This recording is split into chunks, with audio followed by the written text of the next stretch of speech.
오늘 본문 속에 보면 어울리지 않는 단어가 나옵니다. 복음과 고난, 하나님의 능력과 고난. 두 단어가 결코 어울리지 않는데 그 단어들이 연합되어서 하나의 문장을 이루고 있습니다. 8절 뒷부분에 보면 오직 하나님의 능력을 따라 복음과 함께 고난을 받아라. 우리가 복음을 좋아하는 이유가 무엇입니까? 내가 고난을 당하고 어려운 문제가 있을 때 그 문제를 풀어주는 능력이 복음에게 있기 때문입니다. 내가 가난하고 병들고 정말 하는 일마다 안 될 때 복음을 믿었더니 문제가 풀어지고 건강해지고 회복되어지고 만사가 잘 되더라. 얼마나 좋습니까? 예수 믿고 구원받으십시오. 예수 믿고 구원받으십시오. 그 말의 의미가 여기에 담겨 있을 것입니다. 그런데 오늘 본문에는 복음과 고난이 함께 쓰여 있고 하나님의 능력과 고난이 함께 쓰여 있습니다. 하나님의 능력을 따라 복음과 함께 고난을 받아라. 사실 오늘 이 말씀이 오늘 이 시대가 잃어버린 말씀인지 모르겠습니다. 우리는 복음을 믿고 또 예수를 믿으면서도 편한 것을 원합니다. 내가 예수 믿는데 힘들고 어려운 걸 원하지 않아요. 그래서 사람들은 수없이 편한 길을 걷기를 원하고 편하게 예수 믿기를 원하고 편하게 복음을 따라 살기를 원하고 있습니다. 그런데 오늘 바울 사도는 디모데에게 이야기합니다. 복음을 따라 복음과 함께 고난을 받아라. 여러분은 어떠십니까? 사실 바울 사도가 디모데에게 그냥 복음과 함께 고난을 받으라고 이 말을 전하고 있는데 만약에 하나님이 우리에게 이 말씀을 주신다면 우리가 이 말씀을 기쁘게 받을 수 있을까요? 아니면 두렵고 떨리는 마음으로 아니면 포기하고 싶을까요?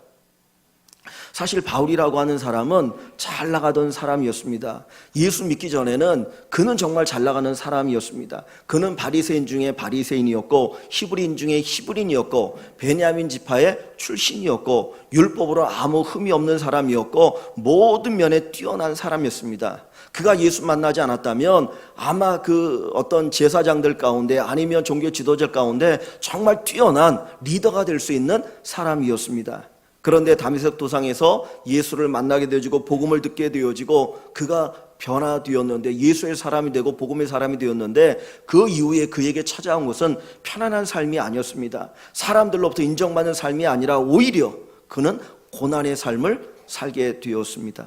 그가 예수를 만나고 복음을 만나고 나니까 그 복음을 위해서 헌신하게 되어졌는데 그가 다메섹이라고 하는 성에서 주님 만난 이후에 거기서 복음을 전하다가 사람들의 미움을 받아서 죽음의 위협에 처했어요. 그래서 간밤에 바구니를 타고 성 바깥으로 도망가야 되는, 그리고 그는 죽는 그 순간까지 수많은 위협 속에 살아야 되었고 많은 고난을 겪어야 되었습니다. 그 바울이 예수를 만나지 않았다면 복음을 듣지 않았다면 그런 편한 인생을 살았겠죠. 세상적으로 세상의 눈으로 보면 편한 인생을 살 수 있었던 사람입니다. 그런데 그가 복음을 듣고 나서 복음 때문에 그는 많은 고난을 겪었습니다. 그리고 나서 오늘 그 바울이 디모데에게 하나님의 능력을 따라 복음과 함께 고난을 받으라고 이야기합니다. 왜 그렇습니까? 복음이 그만큼 가치가 있고 소중하기 때문입니다. 여러분이 정말 지혜 있는 사람이라면 쓸데없는 것에 여러분 목숨 걸겠습니까? 아무런 도움이 되지 않고 유익이 되지 않는 것에 나의 전부를 걸겠습니까? 아니거든요. 바울 사도가 자기의 삶을 이 복음에 투자할 수 있었던 이유는 바로 그 복음이 그만큼 가치가 있었기 때문이라는 거예요. 복음의 세상이 그 어떤 것보다도 가장 가치 있고 소중하기 때문에 이 바울 사도는 자기의 삶 전부를 복음에 헌신하였고 그 믿음의 아들 디모데에게 복음과 함께 고난을 받으라고 이야기합니다. 바울 사도가 로마 감옥에 갇혀 있을 때 빌립보 성도들에게 편지를 보냅니다. 그 편지 가운데 뭐라고 얘기합니까? 이전에 내가 유익하게 여겼던 모든 것을 배설물처럼 여기노라. 왜냐하면 예수 그리스도 한 분을 아는 것이 내게 가장 고상함이라고 이야기합니다. 세상이 그 어떤 것과 비교할 수 없는 것이 바로 예수 그리스도다. 예수 그리스도의 복음이다. 내가 그것만 아는 것으로도 나는 정말 행복하고 기쁘다. 그러므로 나는 그 예수 때문에, 그 복음 때문에 모든 것을 버릴 수 있다라고 그는 이야기하고 있습니다. 바울이 만난 그 복음을 여러분이 만나고 계십니까? 바울이 믿는 그 예수님을 여러분이 믿고 계십니까? 바울이 만난 그 복음의 능력을 여러분들이 경험하고 계십니까? 로마서 1장 16절에 보면 복음에는 구원하는 하나님의 능력이 있다 그랬어요. 우리가 죄 가운데 신음하고 죄 가운데 영원한 멸망 가운데 살아야 되는데, 이 복음에는 우리를 죄로부터 구원하여서 하나님의 자녀가 되어지고 하나님의 능력을 체험하고 하나님의 은혜를 체험하고 저 영원한 삶을 살게 하는 그 능력이 바로 복음 안에 있다라는 거예요.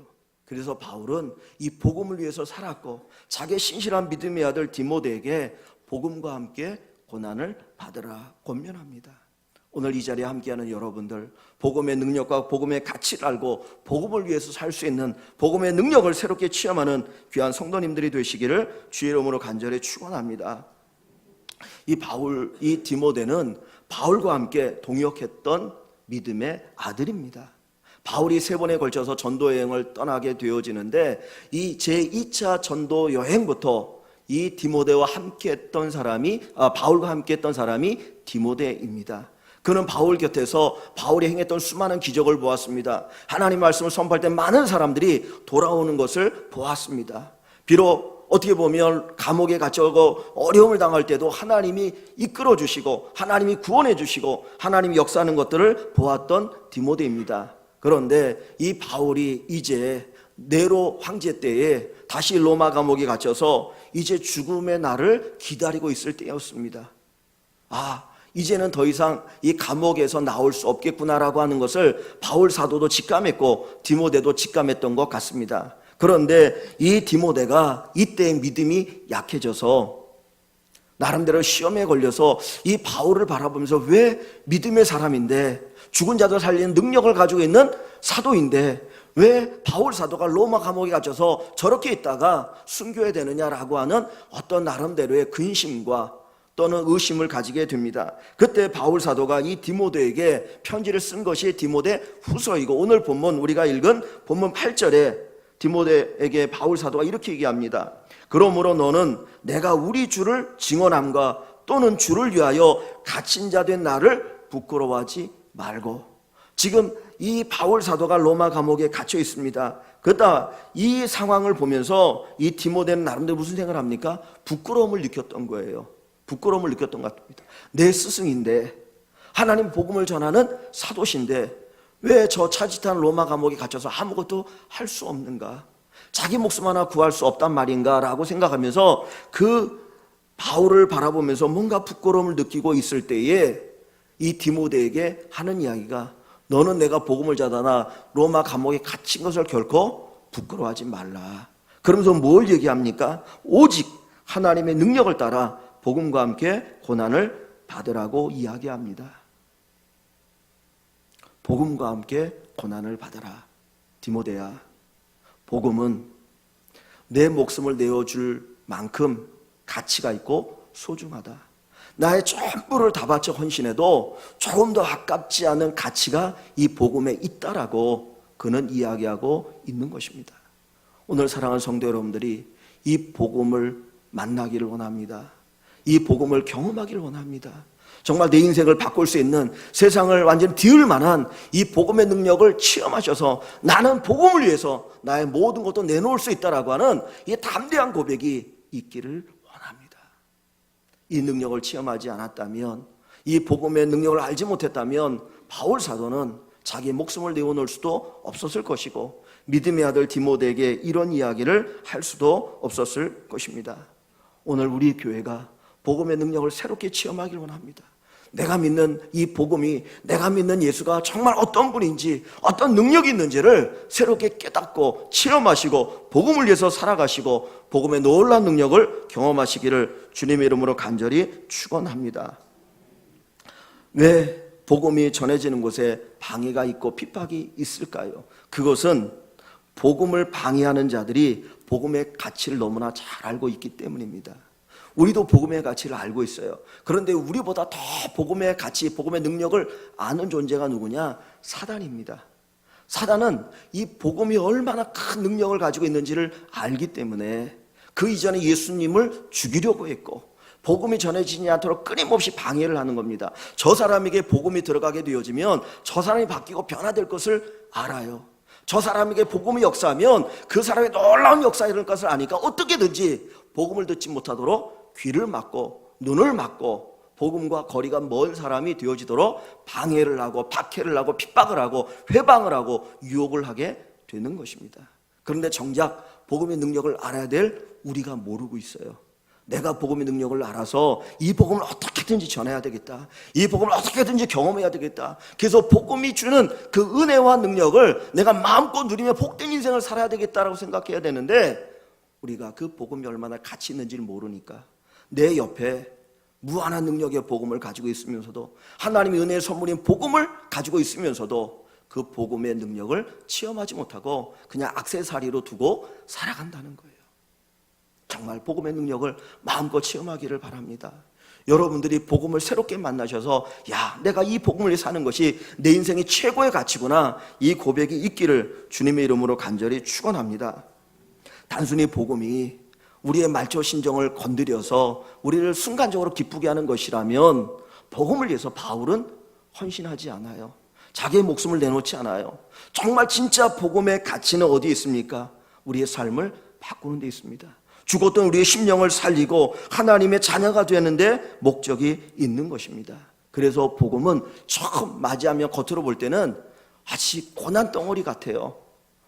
고난 덩어리처럼 우리에게 맛도 없고 쓰고 그런 것 같습니다. 그러나 그 복음을 믿고 복음으로 살아가면 그것이 내게 약이 되어지고 우리의 삶을 새롭게 하게 되어지는 줄 믿습니다. 이 복음이 우리에게 무엇이 됩니까? 우리의 심령을 새롭게 합니다. 히브리서 4장에 보면 하나님의 말씀이 살아있다, 운동력이 있다 그랬습니다. 우리의 혼과 영과 골수와 모든 것을 찔러 쪼개게 하지 않는다는 겁니다. 다시 말하면 우리를 새롭게 하고 우리를 치유한다는 거예요. 이 땅에 살아가는 모든 인간은 죄로 인하여 병들었습니다. 병든 죄인들이 서로에게 상처를 주고 서로에게 고통을 주고 아픔을 주며 살아갑니다. 우리의 마음을 이렇게 다 드러내보면 온갖 상처 덩어리예요. 치유받고 회복돼야 되는데 무엇이 우리의 마음을 치유하느냐? 하나님의 말씀이 우리의 마음을 치유합니다. 그런데 그 말씀이 우리를 치유할 때 마치 수술하는 것처럼 아프고 고통스러워요. 암에 걸린 환자들이 수술하거나 항암 치료할 때 얼마나 고통스럽습니까? 어떤 분들은 항암 치료하면서 밥을 제대로 먹을 수 없다, 기운이 없다, 머리가 빠진다라고 이야기하죠. 그럼에도 불구하고 그 항암 치료를 통해서 병을 고치는 것처럼 하나님의 말씀이 우리에게 들어오면 그 말씀 앞에 우리가 직면하게 되지면 고통스러워요, 괴로워요. 그러나 그 말씀이 우리를 치료합니다. 저와 여러분들이 말씀이 내게 주는 고통을 받아들일 때 어떻게 보면 우리가 치유를 경험하게 되어지고 회복을 경험하게 되어집니다. 그래서 말씀과 함께 고난을 받으라고 이야기하고 있는 겁니다. 누가복음 8장에 보면 씨 뿌리는 비유가 기록되어 있습니다. 마태복음 13장에도 누가복음 8장에도 기록되어 있는데, 여러분이 잘 아는 것처럼 어느 농부가 씨를 뿌리는데, 밭에 씨를 뿌리는데 그 씨가 처음에는 길가에 떨어진 씨앗이 있고 돌밭에 떨어진 씨앗이 있고 가시밭에 떨어진 씨앗이 있고 좋은 땅에 떨어진 씨앗이 있다 그랬어요. 근데 돌밭에 떨어진 씨앗은 길가에 떨어진 씨앗은 어떤 씨앗입니까? 주님이 해석할 때 그걸 풀어주시는데, 길가에 떨어진 씨앗은 하나님의 말씀이 전해지면 누가 그 말씀을 싹 뺏어간다고요? 사단이. 하나님의 말씀이 딱 떨어졌는데 사단이 싹 뺏어간다는 거예요. 여러분 생각해보시면 왜 사단이 그 말씀을 뺏어가겠습니까? 그 말씀에 아무런 가치가 없다면, 그 말씀에 아무런 능력이 없다면 사단이 그 말씀을 싹 뺏어가겠습니까? 아니죠. 왜 그래요?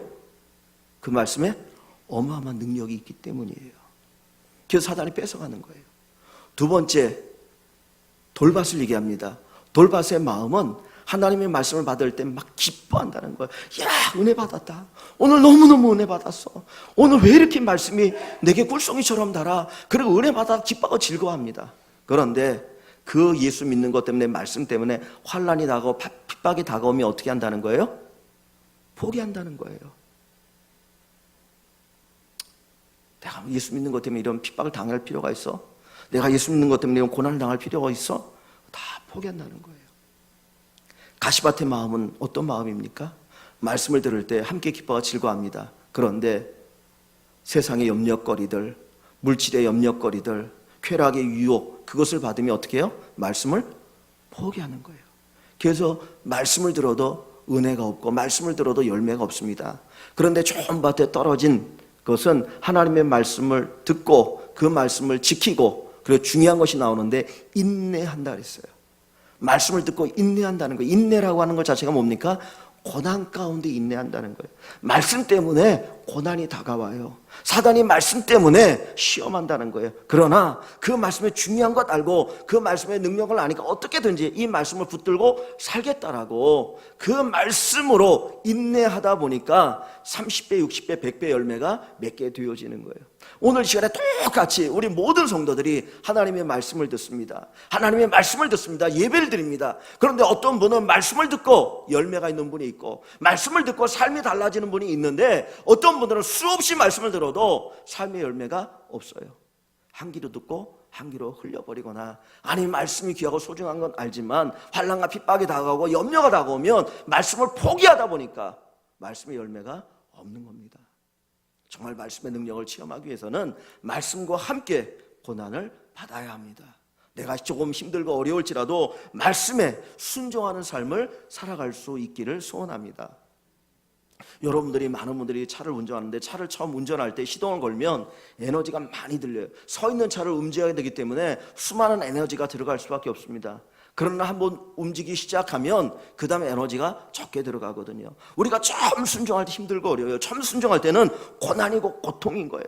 우리 뼈가 딱 굳어 있는데 그것을 정상적으로 돌이키는 것처럼 너무나 힘들고 어렵습니다. 그러나 여러분들이 한 번 순종하고 두 번 순종하고 세 번 순종하다 보면 쉬워지기 시작하고 나중에는 말씀 안에 사는 삶이 정말 복된 삶이다라고 하는 것을 깨닫게 되어질 줄 믿습니다. 사랑하는 성도 여러분, 말씀을 그냥 듣는 것은 쉬울 수 있습니다. 그러나 말씀대로 사는 것은 힘들고 어려울 수 있어요. 그러나 그만한 가치가 있어요. 왜? 바울 사도가 그 말씀 때문에 자기 삶을 내려놓잖아요. 순교까지 내려가지는 왜? 그 말씀이 역사할 때 내 인생에 어떤 변화가 일어나는지를 알았기 때문입니다. 오늘 사랑하는 성도 여러분들이 이 말씀을 통해서 하나님의 능력을 체험할 수 있기를 주의 이름으로 간절히 축원합니다. 하나님의 말씀은 우리를 거듭나게 합니다. 하나님의 말씀 안에는 사람을 거듭나게 하는 지혜가 담겨 있어요. 2000년 전에는 육신을 입으신 예수 그리스도가 이 땅에 계셨지만 지금은 이 말씀을 통해서 우리와 함께 하시고 우리에게 구원의 역사를 이루어 나가십니다. 여러분들이 어떻게 예수를 믿게 되었습니까? 어떻게 여러분들이 거듭나게 되었습니까? 오직 단 한 가지죠. 하나님의 말씀을 듣고 그것을 믿고 거듭나게 됐던 것입니다. 말씀은 거듭나게 합니다. 다시 말하면 말씀을 통해서 한 영혼이 거듭날 수 있기 때문입니다. 사람이 결혼하게 되어지면 일반적으로 자식을 낳게 되어지죠. 여자분들이 아이를 낳는다는 게 쉬운 일이 아니잖아요. 아이를 임신하게 되면 10달 동안 그 아이가 태 속에 자랄 수 있도록 잘 그 아이를 태아 교육을 하거나 아니면 자기 몸을 간수를 해야 됩니다. 먹는 거 제대로 먹을 수 없잖아요. 입덧 때문에 어떤 분은 정말 고통당하거나 어떤 분은 입덧 때문에 병원에 입원해서 몇 개월 동안 입원해 있는 분들도 있더라고요. 잠잘 때 제대로 자기도 힘들고 그러다가 10달이 되어서 출산할 때 얼마나 고통스럽습니까? 그 과정을 거치는 이유가 뭡니까? 알면서도 아이를 낳으려고 하는 이유가 뭐예요? 그 생명이 너무나 귀하고 소중하기 때문이에요. 그 성명을 볼 때마다 너무 예쁘고 때론 내가 세상 힘들고 어려울 때 내가 낳은 아이들을 보면 새 힘이 나지 않습니까? 이것이 바로 생명이 주는 복인 줄 압니다. 하나님께서 우리에게 복음을 전하는 명령을 내리셨거든요. 땅까지 이런 내 증인이 되라. 때를 얻든지 못 얻든지 복음을 전하라는 거예요. 그런데 복음을 전하는 과정이 마치 한 아이를 낳는 것처럼 힘들고 어렵기 때문에 복음과 함께 고난을 받으라고 이야기합니다. 여러분 가운데 어렸을 때부터 어떻게 교회 나오신 분도 있고 내가 태어났더니 부모님이 예수 믿어서 나도 모르게 그냥 교회 나오기 시작한 분들도 있죠. 근데 어떤 분들은 중간에 전도를 받아서 예수를 믿는데 처음에는 나 교회 안 나와 막 뻗당기다가 교회 나오신 분들이 있거든요. 한번 생각해 보십시오. 나를 전도하려고 했던 분이 얼마나 힘들었을까. 저는 유치부 때부터 교회를 나가다가 다니다 말다 그러다가 초등학교 6학년 때 다시 교회를 나가게 됐어요. 과외 선생님이 매일 아침마다 저희 집에 찾아오셔가지고 저를 부르는데 저는 도망 다녔거든요, 처음에는. 그러다 교회를 나갔어요.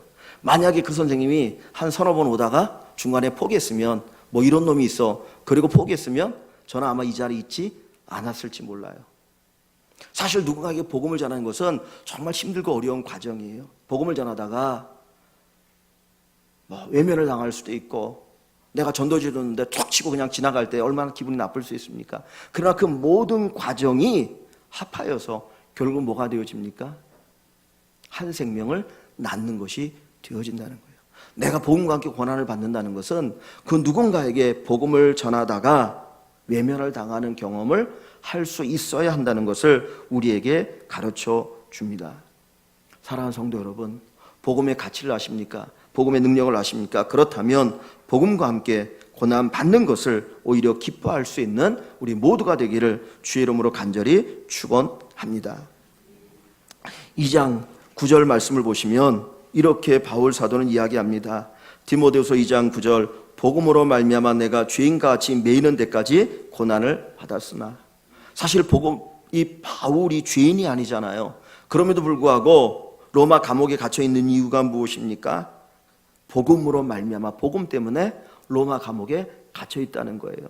그런데 그 바울이 뭐라고 말합니까? 내가 죄인과 같이 매이는 데까지 고난을 받았으나 하나님의 말씀 어떠하다고요? 매이지 아니하니라. 하나님 말씀 결코 매이지 않아요. 내가 로마 감옥에 갇혀도 하나님의 말씀은 사람들에게 전파되어서 로마에 있는 사람들이 예수 믿고 구원받는 역사가 있게 되어집니다. 여러분, 우리가 고난을 각오하고 한번 복음을 전할 수 있기를 원합니다. 담대하게 예수 그리스도의 복음을 전하다 보면 놀라운 역사가 일어나게 되어질 줄 믿습니다. 그래서 4장에 보면 바울 사도가 이렇게 얘기합니다. 4장 5절 봅니다. 4장 5절. 그러나 너는 모든 일에 신중하여 무엇을 받으며? 고난을 받으며. 너는 모든 일에 신중하여 고난을 받으며 전도자의 일을 하며 내 직무를 다하라. 고난을 받으며 전도자의 일을 하라는 거예요. 예수의 복음을 전하지 않으면 고난받지 않을 수 있습니다. 적당히 예수 믿으면 고난받지 않을 수 있습니다. 그냥 복음을 즐기면 고난받지 않을 수 있습니다. 그러나 정말 제대로 예수 믿어보려고 하면, 복음을 제대로 한번 전해보려고 하면 고난을 받게 되어집니다. 그것에 대해서 감내할 수 있고 기꺼이 고난받기를 기뻐할 수 있는 우리 모든 일광 식구들이 되기를 주의 이름으로 간절히 축원합니다. 다시 1장 8절을 본문으로 가봅니다. 다시 1장 8절 본문에 가보시면, 그러므로 너는 내가 우리 주를 증언함과 또는 주를 위하여 갇힌 자 된 나를 부끄러워 말고, 지금 로마 감옥에 갇혀있는 나를 부끄러워하지 말라는 거죠. 그리고 오직 하나님의 능력을 따라 복음과 함께 고난을 받아라. 무엇을 따라 고난을 받으라고요? 하나님의 능력을 따라. 하나님의 능력을 따라 복음과 함께 고난을 받으라고 한 얘기가 뭡니까? 내가 고난 받을 때 무엇이 역사합니까? 하나님의 능력이 역사한다는 거예요. 내가 그 고난을 견딜 수 있는 하나님의 능력이 우리와 함께 한다고 말씀합니다. 그래서 1장 7절 앞절 말씀을 보시면 하나님이 우리에게 주신 것은 무엇하는 것이 아니라 두려워하는 마음이 아니요. 두려워하는 마음. 지금 바울 사도가 로마 감옥에 갇혀서 내일 모레 언제 순교할지 모르는 그 모습을 보면서 디모데의 마음속에 무슨 생각이 들어요? 두려운 마음이 드는 거예요. 나도 혹시 저렇게 죽으면 어떻게 할까? 나도 저렇게 죽으면 어떻게 할까? 두려운 마음이 드는 거예요. 그때 하나님이 너에게 주신 것은 두려운 마음이 아니야. 하나님이 어떤 마음을 주시느냐? 오직 무엇과? 오직 능력과 사랑과 절제하는 마음이니, 이 하나님 주신 마음을 가지고 복음과 함께 무엇을 받으라? 고난을 받아라. 여러분, 두려워하지 마십시오. 두려워하는 마음은 하나님이 우리에게 주신 것이 아니에요. 하나님은 우리에게 능력과 사랑과 절제하는 마음을 주십니다. 복음을 위해 살도록, 복음을 전하도록 우리에게 능력과 사랑과 절제하는 마음을 주셔서 승리케 하여 주실 줄 믿습니다. 복음에 대한 열정이, 복음을 향한 능력이 저와 여러분들에게 있기를 주의 이름으로 간절히 축원합니다. 또 이 바울이 기꺼이 복음을 위해서 고난받으라고 이야기하는 것은 복음을 위해 사는 자에게 하나님 주시는 상급이 있기 때문입니다. 자, 4장으로 한번 가봅니다. 다시 4장 5절부터 8절 말씀 보겠습니다. 4장 5절에서 8절. 4장 5절부터 8절 말씀을 같이 한번 봅니다. 그러나 너는 모든 일에 신중하여 고난을 받으며 전도자의 일을 하며 내 직무를 다하라. 전제와 같이 내가 벌써 부어지고 나의 떠날 시각이 가까웠도다. 나는 선한 싸움을 싸우고 나의 달려갈 길을 마치고 믿음을 지켰으니 이제 후로는 나를 위하여 의의 면류관이 예비되었으므로 주 곧 의로우신 재판장이 그 날에 내게 주실 것이며 내게만 아니라 주의 나타나심을 사모하는 모든 자에게도 오니라. 아멘. 자, 6절 말씀에 보면 이런 고백이 있죠. 전제와 같이 내가 벌써 부어졌다. 이 부어졌다는 자기의 모든 것을 다 바쳤다라는 거예요. 근데 전제라고 하는 말이 뭐냐면 구약의 제사를 드릴 때 드리는 제사 가운데 하나입니다. 구약의 이스라엘 백성들이 하나님 앞에 제사를 드릴 때 짐승을 잡아 제사를 드리죠. 양이나 소나 때로는 염소를 잡아 제사를 드리는데 그 양을 잡고 그 위에 뭐를 붓냐면 포도주를 부어요. 그 제물 위에다 포도주를 붓고 그 다음에 태워서 하나님 앞에 제물을 드립니다. 이 포도주를 붓는 것을 뭐라고 말하냐면 전제라고 이야기합니다. 이 포도주를 붓는 제사를 전제라고 얘기해요. 그래서 내가 전제와 같이 벌써 부어졌다라고 하는 것은 자기의 모든 것을 하나님 앞에 제물로 드렸다라는 거예요. 나의 삶 모든 것을 하나님 앞에 다 쏟아부었다. 내가 이 복음을 위해서 나의 삶 전부를 하나님 앞에 바쳤다. 그리고 나서 이제는 나의 떠날 시각이 가까웠다. 이 말이 뭡니까? 내가 어떨 날이 가까웠다는 거예요? 죽을 날이 가까웠다. 지금 바울 사도는 이 편지를 쓰면서 내가 이제 얼마 안 있으면 순교당하겠구나 하는 것을 알고 있어요. 그런데 조금도 두려워하는 마음이 없는 거예요. 그러면서 디모데에게 복음과 함께 고난을 받으라고 이야기하죠. 그 이유가 뭡니까? 7절에 나는 선한 싸움을 싸우고 나의 달려갈 길을 마치고 믿음을 지켰으니 이 복음을 위한 삶을 다 마쳤다라는 거예요. 그리고 나서 8절에 이제 후로는 누구를 위해서? 나를 위해서. 어떤 나입니까? 복음을 위해서 고난받고 자기의 생명을 쏟아 부은 나를 위하여 무엇이 예비되어 있습니까? 의의 면류관이 예비되어 있더라. 면류관은 승리자에게 주는 상금의 관입니다. 승리자에게 주는 상금의 관이거든요. 그 면류관이 천국에서 내게 예비되어 있다는 거예요.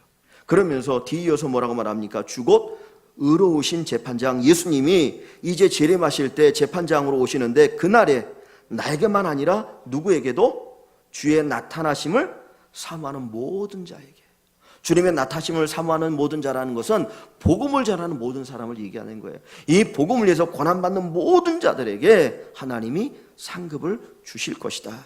그것이 바로 바울 사도가 복음을 위해서 기꺼이 고난받는 것을 각오했던 삶의 모습입니다. 다니엘 12장 3절에 보면 좋은 소식을 전하는 자, 복음을 전하는 자들은 하늘의 별처럼 영원히 빛날 것이다 그랬습니다. 여러분 베드로 아시죠? 베드로 아십니까? 베드로 만나보신 적 있으십니까? 베드로가 여러분들과 무슨 관계가 있나요? 여러분의 조상입니까? 그 사람은 2000년 전의 사람이고 우리는 2000년 후의 사람이거든요. 우리 대한민국 사람도 아니고 나와 특별한 관계가 있는 사람도 아니거든요. 그런데 베드로 모르는 사람이 없어요. 로마에 간 베드로 대성당이 있죠.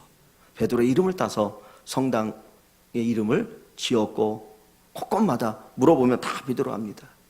그 베드로가 어떤 사람이었습니까? 그는 평범한 어부였어요. 갈릴리 바다에서 매일같이 고기 잡다가 하루하루 살아가는 어부였는데 그가 누구를 만났습니까? 예수를 만났어요. 예수님의 수제자가 되어지고 예수님의 복음을 전하다가 전설에 의하면 거꾸로 십자가 못 박혀 죽은 사람이 베드로거든요. 그런데 자기의 어떤 이념과 목적을 위해서 그렇게 죽어간 사람이 한둘이 아니에요. 우리나라에도 어떤 자기 이념을 위해서 자기 분신한 사람이 있지 않습니까? 독립운동을 위해서 목숨 걸고 헌신한 사람들이 있거든요. 그런데 베드로가 그렇게 많은 사람들의 입에 오르내리고 주님이 기뻐하는 이유는 뭡니까? 복음을 위해서 헌신했기 때문입니다. 복음을 위해서 고난받았기 때문입니다. 즉 다시 말하면 복음이 그만한 가치가 있다는 거예요. 내가 나의 시간과 나의 삶과 나의 모든 것을 무언가를 위해서 헌신하는데 정말 가장 가치 있는 것이 뭐냐? 복음입니다. 복음을 위해서 헌신하는 것만큼 가치가 있는 게 없어요. 그래서 복음을 위해 헌신한 사람들은 하늘의 별과 같이 영원히 빛날 것이다라고 우리에게 말씀하고 계십니다. 지난 수요일 날 어른들을 모시고 저기 합정동에 있는 양화진 외국인 선교사 묘지에 갔다 왔거든요. 거기에 한 459의 외국인 시신이 안장되어 있습니다. 근데 그 가운데 145구가 선교사님과 선교사들 가족이에요. 처음 그 양화진에 묻혔던 분은 헤론이라고 하는 선교사입니다. 이분은 의사였습니다. 의사인데 이 땅에 오셔서 의술을 통해서 하나님의 복음을 전하다가 이질에 걸려서 한국 땅에 온 지 5년밖에 되지 않고 죽은 분이에요. 그분을 처음 거기 안장하고 그 이후에 수많은 선교사님들이 거기 안장된 곳이 외국인 선교사 묘지입니다. 여러분 한번 꼭 가보셨으면 좋겠어요. 우리가 복음을 어떻게 들었는지, 복음이 이 땅에 들어올 때 어떻게 들어오는지를 알 수 있는 곳이 바로 그곳이거든요. 근데 그 외국인 선교사들을 보면 다 그 당시에 아주 엘리트들입니다. 최고의 학부를 졸업한 분들, 의사들, 교육가들, 뛰어난 분들이 이름 없는 이 조선 땅에 와서 복음을 전하는데 얼마나 핍박을 받았는지 몰라요. 눈이 파랗고 머리가 허옇고 그러면서 막 배척을 하거든요. 그러나 그들은 모든 건 내려놓고 헌신하다가 죽었습니다. 이 땅에 살았기 때문에 자기 자녀들이 어렸을 때 풍토병으로 죽은 아이들도 있고요. 고통 가운데 어려움을 당하다 죽은 분들도 많이 있습니다. 복음을 위한 고난이죠. 복음을 위한 고난이죠. 오늘 본문 말씀 속에 복음과 함께 고난을 받아라, 이 말을 좀 더 정확한 의미로 이야기하면 복음을 위하여 나와 함께 고난을 받으라는 거예요. 복음을 위하여 나와 함께 고난을 받아라. 그 얘기는 뭡니까? 내가 지금 로마 감옥에 갇혀서 순교의 날을 기다리고 있는데 너도 나처럼 이 복음을 위한 고난에 동참하라는 겁니다. 이 말씀이 저와 여러분들의 귀에 들려지기를 원합니다. 복음을 전하는 거 쉬운 일이 아닙니다. 복음을 전하는 거 쉬운 일이 아닙니다. 사람이 예수를 믿는 것 쉽게 예수 믿지 않습니다. 그렇기 때문에 복음을 전하고 한 영혼이 구원받는 것이 너무나 귀하고 소중하다는 거예요. 저희 교회가 11월 둘째 주일에 전도 주일을 지키려고 합니다. 여러분만 예수 믿고 여러분만 예배하는 것이 아니라 여러분의 가족과 친척과 이웃과 또 내가 사랑하는 사람들이 함께 예수 믿고 구원받기를 원합니다. 여러분 쉬운 일 아니에요. 내 가족에게 복음 전하는 거 정말 어려워요. 제일 어려운 게 어떻게 보면 가족을 전도하는 것인지 몰라요. 그러나 하나님, 내 남편이, 내 아내가, 내 부모님이, 내 자녀가 꼭 예수 믿기를 원합니다. 어떻게든지 예수 믿게 하기 위해서 복음과 함께 고난을 받으며 전도할 수 있기를 원합니다. 내 친구들, 내 이웃들이 이번 기회에 정말 예수님을 만나는 기회가 되어질 수 있도록 여러분들이 이 복음의 헌신자가 되시기를 주님의 이름으로 간절히 축원합니다.